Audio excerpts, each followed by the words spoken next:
Welcome back to East Cobb Homestead. I'm going to show you what we've been working on for the past week, actually for the past couple of weeks, our Tomahook system for the tomato plants. We did the string method. Also going to give you a little bit of an update about the garden. I'm very proud of it, y'all. So let's go take a look at what we've done. Oh, and before I forget, please like our videos if you're already subscribed. We really need to get those likes up there. I would really appreciate it if you could. If you haven't subscribed, subscribe for us, share. We would love to grow our page. Thanks, y'all. Okay, so we did something different this year for our tomatoes. We decided to do the string method using tomahooks. And I'm going to show you what we did. We didn't film doing it because we weren't sure if it was going to work or anything, but it is working pretty well. It's taken us a couple of weeks to get it up. We were able to get the first set up really quickly, but then we ran out of bamboo, and so we had to go get more, and so it took us couple weeks to get the second week up because it has been a monsoon here in Georgia again. It's been a very rainy season. Very big thank you to Michelle.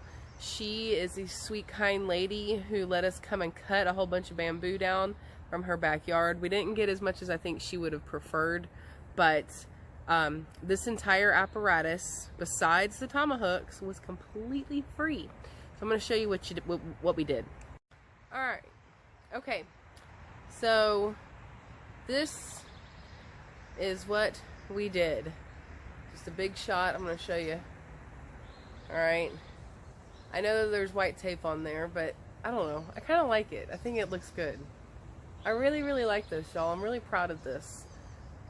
I mean, I know this isn't something like ingenious or anything, but I'm really proud of it. So let's go in the garden and get a close-up look. Okay, so this is our bamboo. Literally just an X-wing.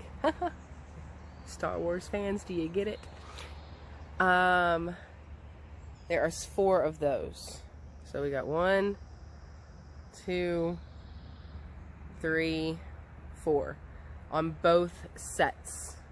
Then we've just got the cross beam going all the way down on both sets. People have asked how they're anchored in.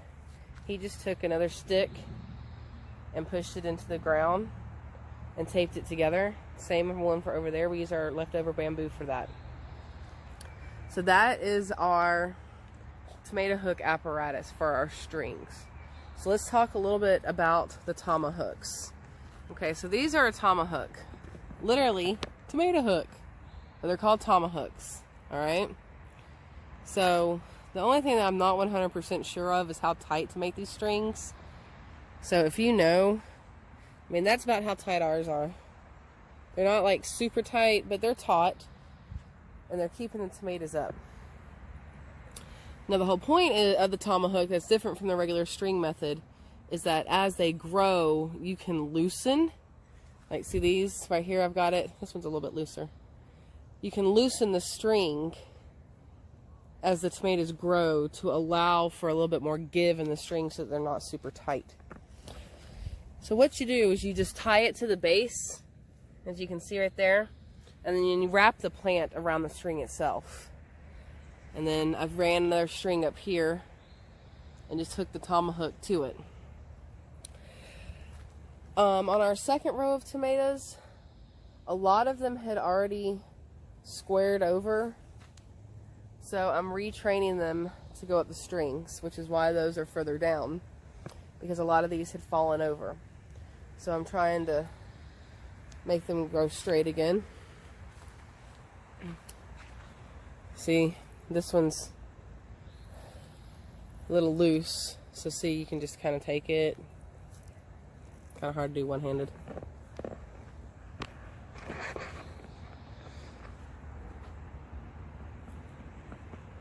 Just kind of take it and wrap it around. I don't want it to be too tight, but I do want them to stand up straighter.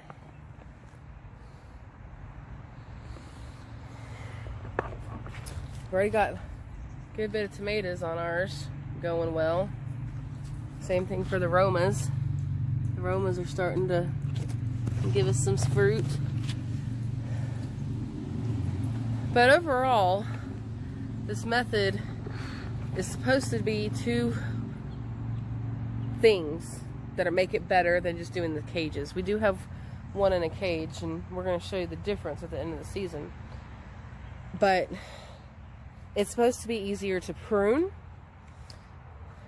and it's supposed to be easier to get to all the tomatoes.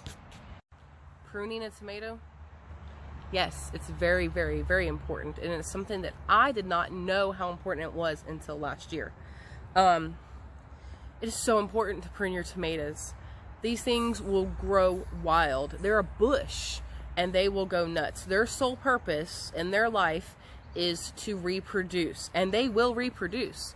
So you have got to prune the suckers back. Literally, they are called suckers. If you've never pruned a tomato plant, it's actually really easy. There's a couple of different methods. There's like the hard pruning method and the French method, and I think like the Swedish method or something. I don't know. Prune your tomatoes, people.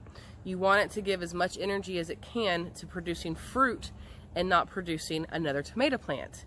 So I'm going to show you, I try to keep these things pretty trimmed, but I'm going to try to show y'all how to trim the suckers off, because if you were like me, people were saying, oh, you got to trim the suckers, they grow between the stem and a branch. I'm like, the what?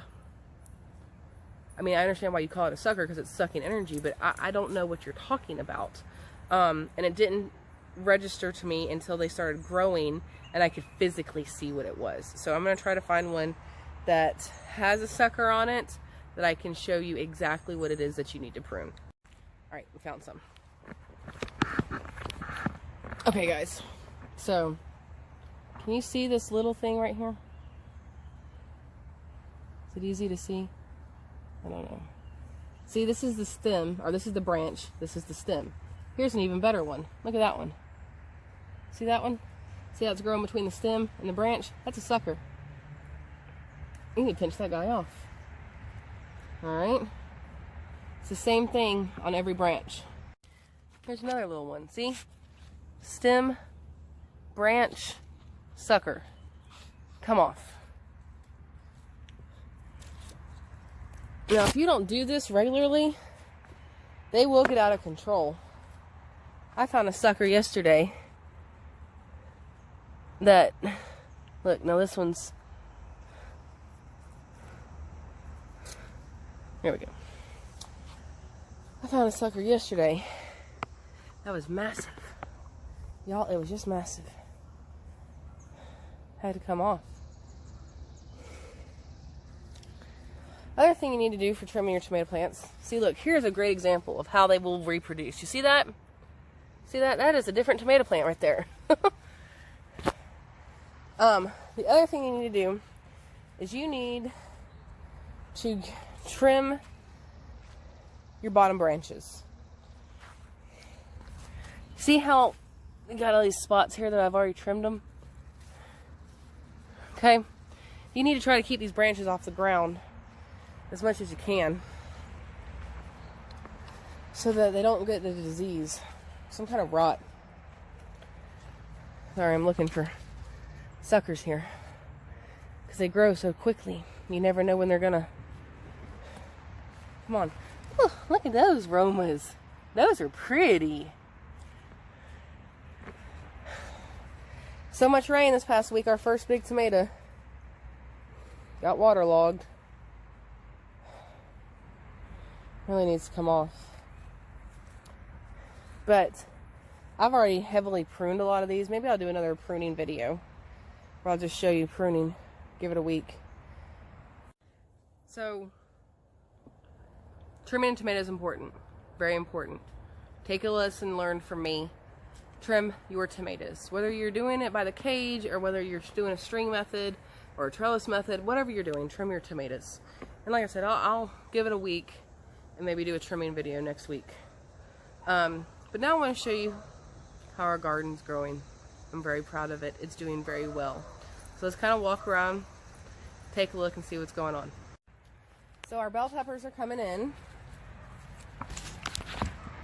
Got one there. Got another one over here. Where are you? There you are. We got these big jalapenos. We got a jalapeno, a big one, on every plant. You see that? On every plant, there's one humongous one. Our tomatoes are doing well. We got some tomatoes coming in. There's blooms on pretty much every plant. I'm very happy with it. They're growing healthy. The string method is doing very well when it comes to pruning. We've already gotten a huge basket of beans. I'll show y'all that in a second. But our squash are doing very well. We got some down in here coming up. There's a little baby one down in there if you can see it.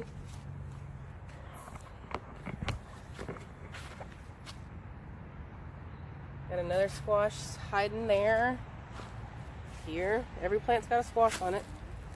There's another one. Where you at? There you are. That one's about ready to be picked.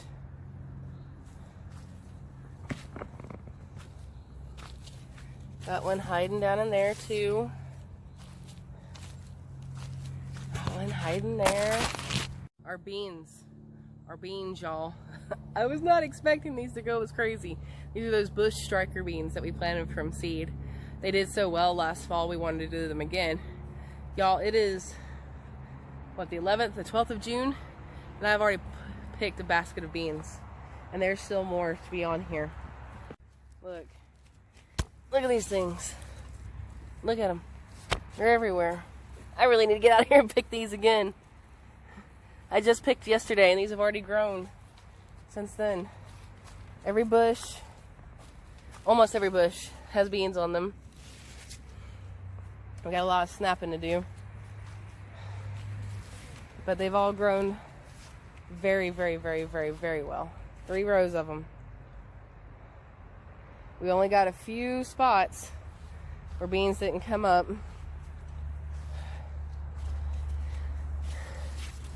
Look at that huge plant. So these look kind of demolished. These are our lima beans. I weeded them. This is the after portion. So our lima beans were supposed to be bush lima beans. They are not. You can see the runners all over them. We'll see how those do. And then we got our okra. Our okra is coming up quite nicely. Random bare patch, and we don't know why, because there were plants there. What you doing, George? When are you going to turn on the sprinkler? Yeah, I don't know. We'll see. These are the green beans that we picked yesterday. Pretty big bowls. Kids are about to do a lot of snapping later this week. Our potatoes are doing rather well. Still going. And our cucumbers. Because I want these things to do well. They're doing alright. I don't have any cucumbers yet.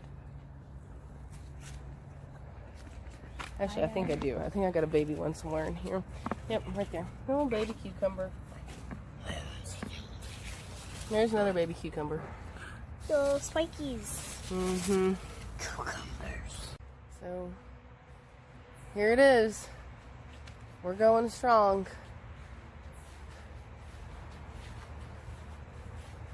Proud of it.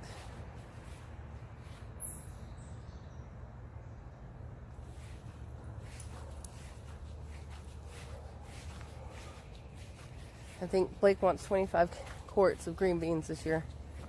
But the first picking, I think he's gonna get it. Oh, and the yard's recovering from the meat chickens.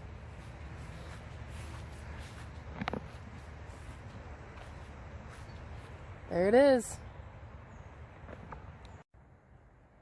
So that's pretty much it. We've been working our butts off weeding the garden because it has rained so much in the past week. The weeds just went nuts and we didn't have an opportunity to get out there and clean them.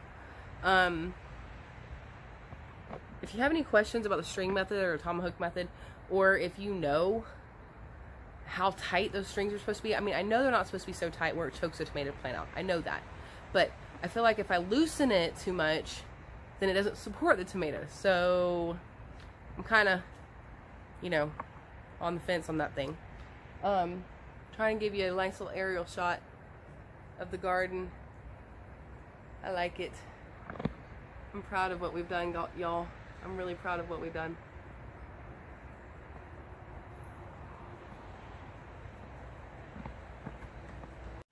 Okay, that's our string system. That's our garden update. Our next set of meat birds are over there. You can see them. Nope, look. Oh, wait, wrong way. Right there. There's the meat birds over there. We lost one. One is not a meat bird. Thanks, McMurray Hatchery, for the surprise bird. My Aunt Suzanne is going to take him because I'm pretty sure it's an egg-laying hen. I think it's a barred rock. I'm not sure. We'll see. So we ended up with 15 meat birds, which I think is a little bit better. 22 was a little bit too much in the meat tractor. But it's all right. So that's our update, y'all. Don't forget to subscribe, like, comment. If you know the answer to my string question, please answer it. If you have any questions, give a comment below, and we will see y'all later.